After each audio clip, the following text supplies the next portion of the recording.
हर दिल जो प्यार करेगा वो गाना गाए। आज हम बात करने वाले हैं एक ऐसे अभिनेता की जिन्हें बॉलीवुड में शोमैन के नाम से जाना जाता है। भारत ही नहीं बल्कि विदेशों में भी उनकी जबरदस्त फैन फॉलोइंग हुआ करती थी। आज हम इस वीडियो के माध्यम से जानेंगे कि आखिर वह फिल्मों में कैसे आए, कैसे उन्होंने अपनी एक अलग स्टारडम हासिल की और 40 से 50 के दशक में किन किन खूबसूरत अभिनेत्रियों के साथ उनके प्यार के चर्चे रहे। साथ ही वह अभिनेता होने के साथ साथ फिल्म निर्माता, निर्देशक, लेखक और एडिटर भी रहे। बोल राधा बोल, संगम होगा के नहीं। उनकी कुछ फिल्मों ने उन्हें जबरदस्त कामयाबी दिलाई और मालामाल कर दिया, तो कुछ फिल्मों ने उन्हें काफी घाटे में भी ला खड़ा किया। जिनके बारे में हम बात करने वाले हैं कोई और नहीं बल्कि राज कपूर हैं। राज कपूर का जन्म 14 दिसंबर 1924 को पेशावर में हुआ था, जो अब पाकिस्तान में है। हालांकि इनका बचपन का नाम सृष्टिनाथ कपूर था। यह नाम इनके घर वालों ने रखा था। राज कपूर पृथ्वीराज कपूर के पुत्र थे। बाद में इनके पिता ने इनका नाम बदलकर रणबीर राज कपूर रखा और जब ये फिल्मों में आए तो खुद उन्होंने अपना नाम राज कपूर रख लिया। इसके बाद वह इसी नाम से मशहूर हुए। राज कपूर 5 भाई बहनों में सबसे बड़े थे। उनके छोटे भाइयों में शम्मी कपूर और शशि कपूर थे, जो उनके सगे भाई थे। वहीं साल 1946 में राज कपूर ने कृष्णा कपूर से शादी की। अगर राज कपूर के बच्चों की बात करें तो उनके कुल 5 बच्चे थे, जिनमें 3 बेटे और 2 बेटियां थीं। 3 बेटों में सबसे बड़े रणधीर कपूर, फिर ऋषि कपूर और सबसे छोटे राजीव कपूर थे।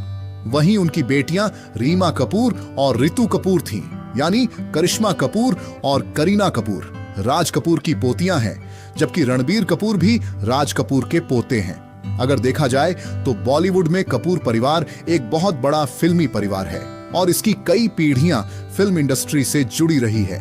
बोनी कपूर और अनिल कपूर की बात करें तो कपूर परिवार से इनके भी पारिवारिक संबंध हैं और कई रिश्ते आपस में जुड़े हुए हैं। हालांकि राज कपूर को बचपन में कई जगहों पर पढ़ना पड़ा क्योंकि उनके पिता अभिनेता थे। दिल्ली से लेकर मुंबई तक उन्होंने अपनी पढ़ाई की। हालांकि पढ़ाई में राज कपूर का ज्यादा मन नहीं लगता था। इसके बाद पिता की अनुमति लेने के बाद वह फिल्मों से जुड़ गए। फिल्मों में छोटे मोटे काम करने के बाद उन्हें चाइल्ड आर्टिस्ट के तौर पर काम करने का मौका मिला। इनकलाब, गौरी और हमारी बात जैसी फिल्मों में राज कपूर ने बाल कलाकार के रूप में काम किया। इसके बाद साल 1946 में उन्होंने शादी कर ली और फिर साल 1947 में फिल्म नील कमल में लीड रोल करने का मौका मिला। हालांकि यह फिल्म बॉक्स ऑफिस पर सफल नहीं रही, लेकिन राज कपूर ने हिम्मत नहीं हारी। उन्हें अपनी मेहनत और टैलेंट पर पूरा भरोसा था कि वह फिल्मों में जरूर कुछ बड़ा करके दिखाएंगे। इसके बाद 1947 में राज कपूर की 5 फिल्में आईं, लेकिन इनमें से ज्यादातर फिल्में सफल नहीं रहीं। इसके बाद राज कपूर को फिल्मों में ज्यादा काम भी नहीं मिल रहा था। इसके बाद राज कपूर ने अपना एक प्रोडक्शन हाउस खोला, जिसका नाम रखा गया RK फिल्म्स। इसी बैनर के तहत उन्होंने अपनी पहली फिल्म आग बनाई। इस फिल्म में मुख्य अभिनेता राज कपूर ही थे और वही इसके निर्देशक और निर्माता भी थे। फिल्म में एक अभिनेत्री पहले से ही कामिनी कौशल थी, लेकिन एक और अभिनेत्री की जरूरत थी। तभी किसी ने राज कपूर को नरगिस का नाम सुझाया। उस समय नरगिस महज 16 वर्ष की थी। उनकी खूबसूरती की तारीफ सुनकर राज कपूर उनसे मिलने नरगिस के घर पहुंच गए। पहली नजर में ही वह नरगिस की खूबसूरती से प्रभावित हो गए और अपना दिल दे बैठे। हालांकि राज कपूर उस समय शादीशुदा थे और बच्चों के पिता भी थे। इसके बावजूद दोनों के बीच नजदीकियां बढ़ने लगी। नरगिस को फिल्म में साइन कर लिया गया और इसके बाद आग बनकर तैयार हुई, लेकिन यह फिल्म बॉक्स ऑफिस पर कुछ खास सफल नहीं हो पाई। लेकिन इसके बावजूद राज कपूर ने नरगिस को एक बार फिर मौका दिया और साल 1949 में दोनों की फिल्म अंदाज आई, जो महबूब खान के निर्देशन में बनी थी। ये फिल्म ज्यादा सफल नहीं रही। हालांकि इसी साल राज कपूर और नरगिस की एक और फिल्म आई, जिसका नाम था बरसात। यह फिल्म RK फिल्म्स के बैनर तले बनी थी और जबरदस्त हिट साबित हुई। इसके बाद राज कपूर ने नरगिस के साथ RK फिल्म्स के बैनर तले काम करने का एग्रीमेंट करवा लिया, जिसके मुताबिक नरगिस आरके फिल्म्स के बैनर तले बनने वाली फिल्मों में ही काम करेंगी। और कहीं ना कहीं यह नरगिस की एक बड़ी भूल थी, जिसका उन्हें बाद में पछतावा हुआ, जिसके बारे में हम आगे बात करने वाले हैं। इसके बाद राज कपूर ने नरगिस के साथ कई फिल्में की, जिनमें आरके फिल्म्स के बैनर तले बनी फिल्मों के साथ साथ दूसरे बैनर्स की फिल्में भी शामिल थीं। इनमें जान पहचान, आह, आवारा, श्री 420, चोरी चोरी, बेवफा, अंबर, अनहोनी, आशियाना और जागते रहो जैसी फिल्में शामिल थीं।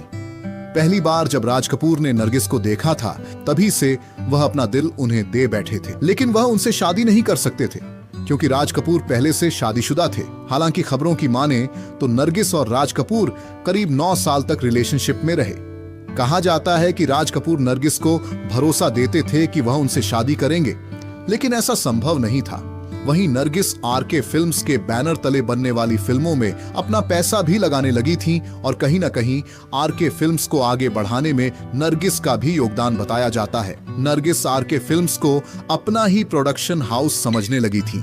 यही वजह थी कि 40 और 50 के दशक में नरगिस और राज कपूर के प्यार और रिश्ते की बातें बॉलीवुड के गलियारों में खूब गूंजती थीं।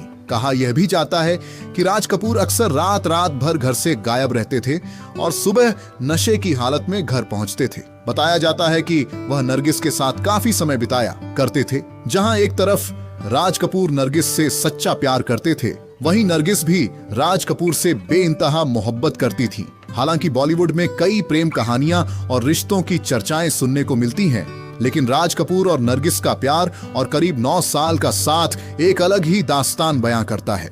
कहा जाता है कि करीब 9 साल तक राज कपूर के साथ रिश्ते में रहने के बाद नरगिस को एहसास होने लगा था कि आरके फिल्म्स के साथ किए गए एग्रीमेंट की वजह से उन्हें सीमित फिल्मों में ही काम करने का मौका मिल रहा है। उन्हें लगने लगा था कि आरके फिल्म्स की फिल्मों में उन्हें अच्छे और दमदार किरदारों के लिए नहीं चुना जा रहा है, जिसका उन्हें धीरे धीरे अफसोस होने लगा। यहीं से नरगिस आरके फिल्म्स को छोड़कर दूसरे प्रोडक्शन हाउस की फिल्मों में काम करना चाहती थी, लेकिन यह बात राज कपूर को मंजूर नहीं थी। हालांकि बाद में नरगिस ने एक बार फिर महबूब खान से संपर्क किया। नरगिस इससे पहले महबूब खान की फिल्म अंदाज में काम कर चुकी थी और अब महबूब खान की फिल्म मदर इंडिया में उन्हें काम करने का मौका मिला।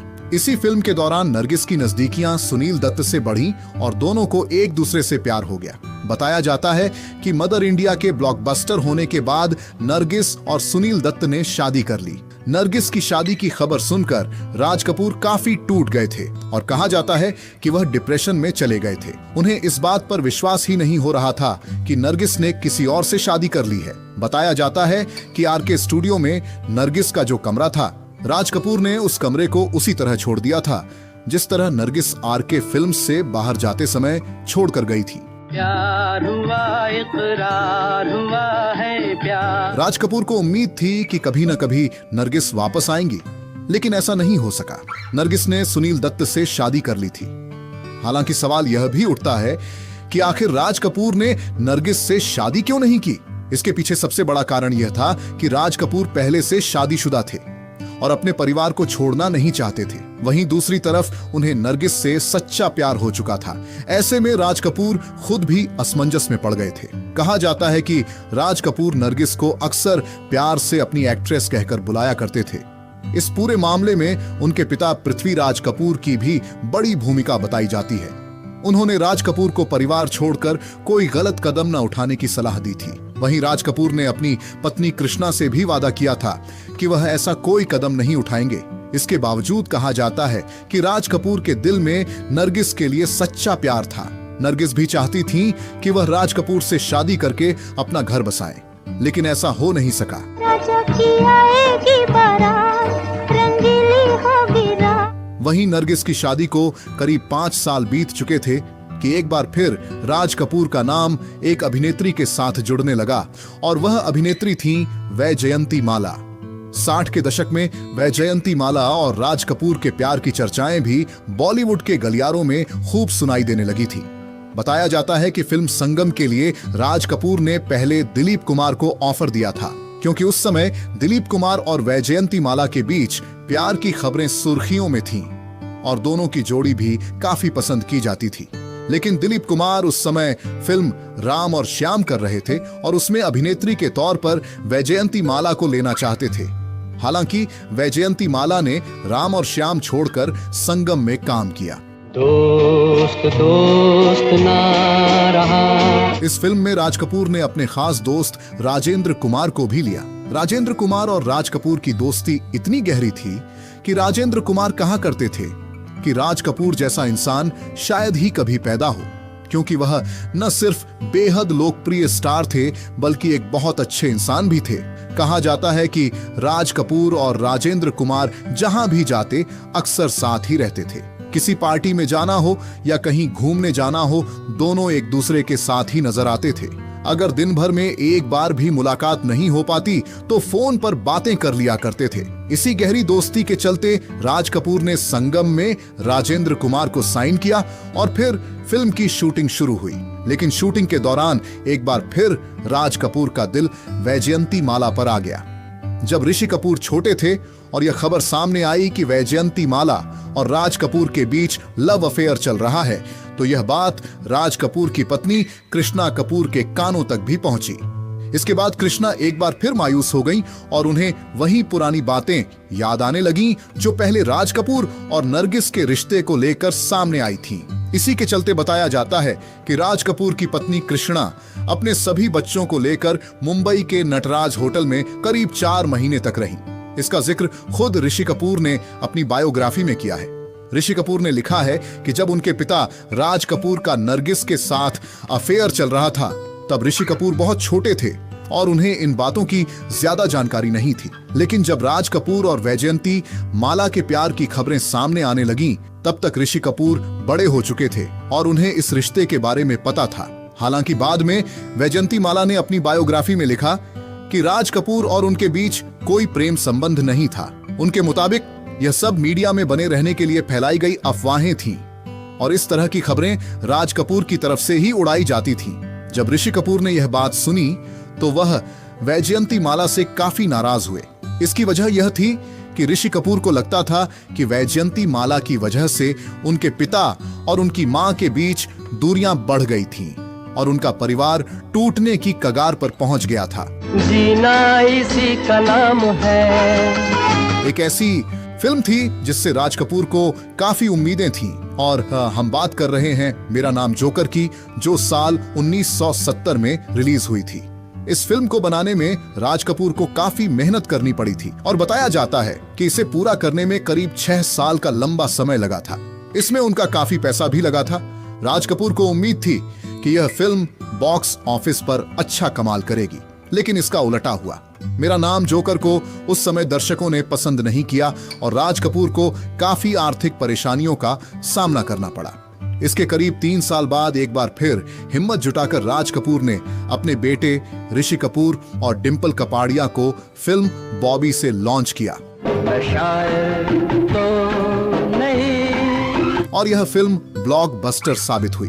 आपको शायद जानकारी नहीं होगी कि बॉबी के एक्टर और एक्ट्रेस के साथ साथ इसमें कई सिंगर और दूसरे कलाकार भी नए थे।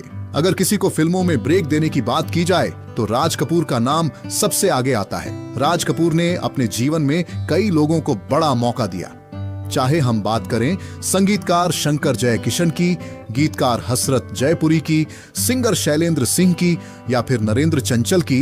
इन सभी को राज कपूर ने अपनी फिल्मों में मौका दिया। इसके अलावा डिंपल कपाड़िया, मंदाकिनी और कई दूसरे कलाकारों को भी राज कपूर ने अपनी फिल्मों के जरिए बड़ा मंच दिया। जैसे राज कपूर ने अपने बेटे ऋषि कपूर को बॉबी से लॉन्च किया था, उसी तरह एक बार फिर वह एक नई फिल्म लेकर आए जिसका नाम था राम तेरी गंगा मैली। इस फिल्म के निर्माता और निर्देशक खुद राज कपूर थे और उन्होंने अपने छोटे बेटे राजीव कपूर को इस फिल्म के जरिए बॉलीवुड में लॉन्च किया। फिल्म की कहानी और इसके गाने जबरदस्त हिट साबित हुए। राम तेरी गंगा मैली बॉक्स ऑफिस पर भी बड़ी सफलता हासिल करने में कामयाब रही और इसके कई गाने उस समय खूब लोकप्रिय हुए। राम तेरी गंगा मैली से सुरेश वाडकर, जो उस समय एक नए सिंगर थे, उन्हें भी काफी लोकप्रियता मिली। अगर देखा जाए तो राज कपूर के लिए सबसे ज्यादा मुकेश गाया करते थे। राज कपूर मुकेश को अपनी आवाज मानते थे और अपनी लगभग हर फिल्म में उन्हें गाने का मौका देते थे। इसी तरह चाहे बात शैलेंद्र की हो, सुरेश वाडकर की हो, राज कपूर ने इन सभी को अपनी फिल्मों में काम करने और अपनी प्रतिभा दिखाने का मौका दिया। वहीं फिल्म राम तेरी गंगा मैली में कुछ ऐसे दृश्य भी दिखाए गए थे जिनको लेकर राज कपूर का काफी विरोध हुआ था। हालांकि उस समय फिल्मों में दिखाए गए इन दृश्यों को देखकर आप उस दौर के हिसाब से अंदाजा लगा सकते हैं। दरअसल राम तेरी गंगा मैली की कहानी पर राज कपूर काफी पहले से काम कर रहे थे। जब उनकी फिल्म जिस देश में गंगा बहती है रिलीज हुई थी, तभी उन्होंने इस कहानी और प्रोजेक्ट पर काम शुरू कर दिया था। लेकिन किसी कारणवश उस समय यह फिल्म नहीं बन पाई। कई सालों बाद राज कपूर ने इसी कहानी को फिर से आगे बढ़ाया और अपने छोटे बेटे राजीव कपूर को इस फिल्म के जरिए बॉलीवुड में लॉन्च किया। आपको बता दें कि राजीव कपूर के साथ राम तेरी गंगा मैली की सफलता के बाद राज कपूर एक और फिल्म बनाने की तैयारी कर रहे थे जिसका नाम था हिना। यह भी राज कपूर का ड्रीम प्रोजेक्ट था, लेकिन अचानक कुछ ऐसा हुआ कि पूरे बॉलीवुड में शोक की लहर दौड़ गई। दरअसल साल 1988 में राज कपूर को दादा साहब फाल्के पुरस्कार दिया जाना था, जिसके लिए वह दिल्ली गए थे। दिल्ली पहुंचने के बाद जब वह एयरपोर्ट से बाहर निकले, तभी काफी तेज आंधी आई और धूल मिट्टी की वजह से उनकी सांस लेने में तकलीफ बढ़ गई। राज कपूर पहले से ही अस्थमा के मरीज थे। ऐसे में धूल मिट्टी के कारण उनकी तबीयत और बिगड़ने लगी। इसके बावजूद उन्होंने किसी तरह समारोह में पहुंचकर पुरस्कार हासिल किया। तत्कालीन राष्ट्रपति आर वेंकटरमण ने उन्हें दादा साहब फाल्के पुरस्कार प्रदान किया। लेकिन इसके बाद उनकी तबीयत ज्यादा बिगड़ गई और उन्हें दिल्ली के एम्स अस्पताल में इमरजेंसी में भर्ती कराया गया। करीब 1 महीने तक जिंदगी और मौत से जूझने के बाद आखिरकार 2 जून 1988 को राज कपूर ने इस दुनिया को अलविदा कह दिया। जीना यहाँ, मरना यहाँ। जिसके बाद हिना फिल्म का प्रोजेक्ट अदर में अटक गया। इसके बाद राज कपूर के बड़े बेटे रणधीर कपूर ने इस फिल्म को पूरा करने की जिम्मेदारी संभाली और निर्देशक के तौर पर फिल्म को पूरा किया। वहीं राजीव कपूर को इस फिल्म से हटा दिया गया था, क्योंकि उस समय ऋषि कपूर का स्टारडम काफी बड़ा था। इसी वजह से रणधीर कपूर फिल्म में ऋषि कपूर को लेना चाहते थे और आखिरकार ऋषि कपूर ही इस फिल्म में नजर आए। फिल्म में अभिनेत्री बख्तावर खान थीं, जो पाकिस्तान से थीं। हालांकि फिल्म के बाद वह वापस पाकिस्तान चली गईं। इसके बाद लोगों के मन में यह सवाल उठने लगा कि आखिर इतनी खूबसूरत अभिनेत्री अब कहां है। पाकिस्तान जाने के बाद उन्होंने सिंगर अदनान सामी से शादी की, लेकिन बाद में दोनों का तलाक भी हो गया। वहीं राज कपूर ने अपने छोटे भाई शशि कपूर के साथ एक ऐसी फिल्म बनाई थी जिसका नाम था सत्यम शिवम सुंदरम। इस फिल्म में अभिनेत्री जीनत अमान थी। फिल्म के निर्माता और निर्देशक खुद राज कपूर ही थे।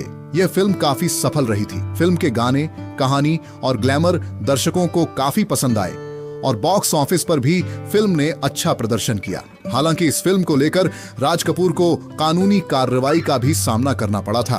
बताया जाता है कि फिल्म का नाम सत्यम शिवम सुंदरम था, जो एक धार्मिक नाम माना जाता है, जबकि फिल्म में दिखाए गए ग्लैमरस दृश्यों को लेकर कई लोगों ने आपत्ति जताई थी। इसके चलते कुछ लोगों ने राज कपूर के खिलाफ शिकायत दर्ज कराई और उन्हें कानूनी कार्रवाई का सामना करना पड़ा। आपको बता दें कि जीनत अमान को इस फिल्म के लिए बेस्ट एक्ट्रेस के फिल्म फेयर अवार्ड के लिए नॉमिनेट भी किया गया था। अगर राज कपूर की फिल्मों पर नजर डालें तो उनकी कई ऐसी फिल्में थीं जिनमें वह अलग अलग तरह के एक्सपेरिमेंट किया करते थे। खासकर फिल्मों में ग्लैमर दिखाने के मामले में भी वह काफी प्रयोग करते थे और कई बार इसमें सफल भी रहे। उनकी फिल्में दर्शकों को पसंद आती थीं और बॉक्स ऑफिस पर भी अच्छा प्रदर्शन करती थीं। चाहे उनकी फिल्म मेरा नाम जोकर का ही उदाहरण ले लीजिए। इस फिल्म में अभिनेत्री सिमी ग्रेवाल नजर आई थीं, जिन्हें एक ग्लैमरस अंदाज में दिखाया गया था। वहीं फिल्म में ऋषि कपूर भी अपने बचपन के किरदार में नजर आए थे। फिल्म में सिमी ग्रेवाल के कपड़े बदलने वाला एक दृश्य भी दिखाया गया था, जिसे लेकर उस समय काफी हंगामा हुआ था और राज कपूर को इस दृश्य के लिए काफी आलोचनाओं का सामना करना पड़ा था। वहीं फिल्म बॉबी में भी हमें कुछ ऐसा ही देखने को मिलता है। फिल्म में डिम्पल कपाड़िया को काफी ग्लैमरस अंदाज में दिखाया गया था। कहा जाता है कि बॉबी भी पहले राज कपूर खुद करना चाहते थे स्टारडम के दौर में, लेकिन राज कपूर ने बाद में अपने बेटे ऋषि कपूर को लॉन्च करने का फैसला किया इस फिल्म से। फिल्म बॉबी में डिम्पल कपाड़िया ने जिस तरह के ग्लैमरस सीन दिए थे, उसके बाद शायद ही वह किसी दूसरी फिल्म में उसी तरह के अंदाज में नजर आई हो। इसी तरह फिल्म राम तेरी गंगा मैली की बात करें तो इसमें भी राज कपूर ने ग्लैमर का काफी इस्तेमाल किया था। जैसा कि हमने वीडियो में आगे भी आप सभी को बताया है, तो राज कपूर कहीं न कहीं अपनी फिल्मों में ग्लैमर के लिए भी जाने जाते थे। वह अपनी फिल्मों में कुछ ऐसा प्रस्तुत करते थे कि ऑडियंस आकर्षित होकर फिल्म देखने जरूर आती थी। कहा जाता है कि राज कपूर उन कलाकारों में से एक थे जिन्हें 11 बार बेस्ट फिल्म फेयर अवार्ड मिला। इसके साथ ही उन्हें 3 नेशनल अवार्ड और दादा साहब फाल्के पुरस्कार से भी सम्मानित किया गया था। उन्हें पद्मश्री अवार्ड से भी सम्मानित किया गया था। लेकिन कहा जाता है कि अपने आखिरी समय तक राज कपूर नरगिस को याद करते रहे। उनका नाम भले ही वैजयंती माला के साथ जोड़ा गया और बाद में सत्यम शिवम सुंदरम की शूटिंग के दौरान उनका नाम जीनत अमान के साथ भी जुड़ा, लेकिन राज कपूर का सच्चा प्यार नरगिस के साथ ही था।